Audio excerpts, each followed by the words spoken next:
Salam, selamat berjumpa kembali di dalam acara motivasi dan inspirasi Infinity Ministry.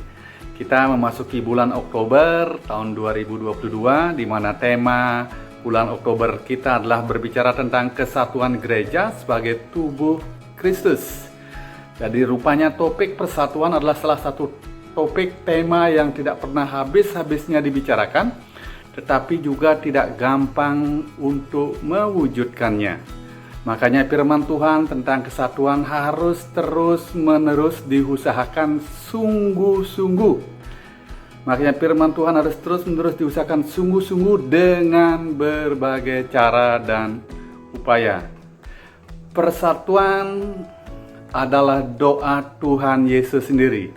Kalau kita lihat bagaimana Tuhan Yesus berdoa untuk semua murid-muridnya sebelum dia diangkat ke sorga, kita lihat di dalam Injil Yohanes 17 ayat 21, firman Tuhan berkata, supaya mereka semua menjadi satu, sama seperti Engkau ya Bapa, di dalam Aku dan Aku di dalam Engkau, agar mereka juga di dalam kita, supaya dunia percaya bahwa Engkaulah yang telah mengutus Aku.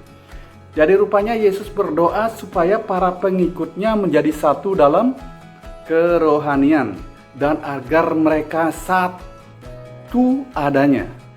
Kesatuan yang didoakan Yesus bukanlah kesatuan organisasi atau gereja, tetapi kesatuan rohani yang berlandaskan hidup di dalam Kristus. Seperti yang ditulis dalam ayat Yohanes 17 ayat 23. Jadi mengenal dan mengalami kasih Bapa dan persekutuan Kristus Yesus, yang dalam bahasa Yunani menunjuk pada suatu tindakan yang berkesinambungan. Jadi kesatuan adalah suatu tindakan yang berkesinambungan, terus menerus bersatu. Jadi kesatuan yang berlandaskan kesamaan hubungan kepada Bapa dan Anak. Jadi kesatuan gereja sebagai tubuh Kristus yang seharusnya memiliki sikap yang sama terhadap dunia, firman Allah, dan perlunya menjangkau mereka yang terhilang. Kita memang dipanggil berbeda-beda. Ada yang tinggi, ada yang rendah, ada ibu jari, ada kelingking, ada kepala, ada tangan, ada kaki. Tetapi semua berfungsi masing-masing. Semua punya peran. Jadi punya peranan masing-masing. Ada yang suaranya tinggi, ada yang suaranya rendah, ada yang sopran, alto, tenor, atau bahkan bass.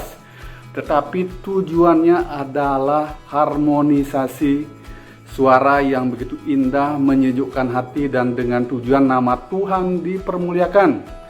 Seperti ditulis dalam Roma 12 ayat 4, firman Tuhan berkata, sebab sama seperti pada satu tubuh kita mempunyai banyak anggota, tetapi tidak semua anggota itu mempunyai tugas yang sama.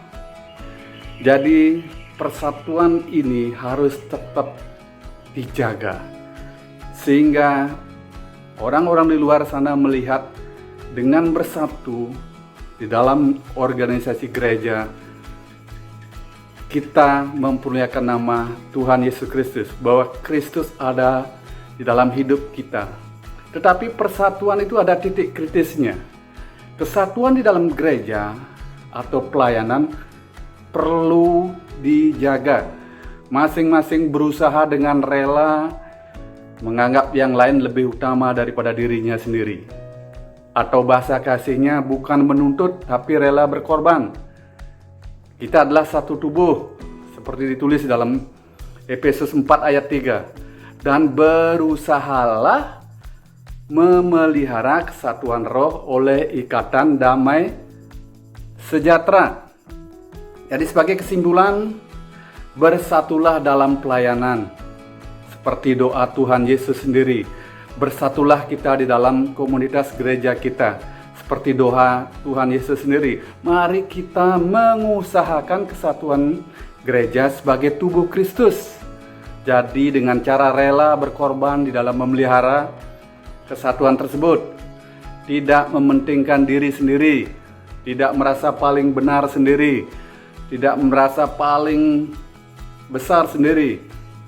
Kita harus rela berkorban. Jadi, to receive Jesus is cost us nothing.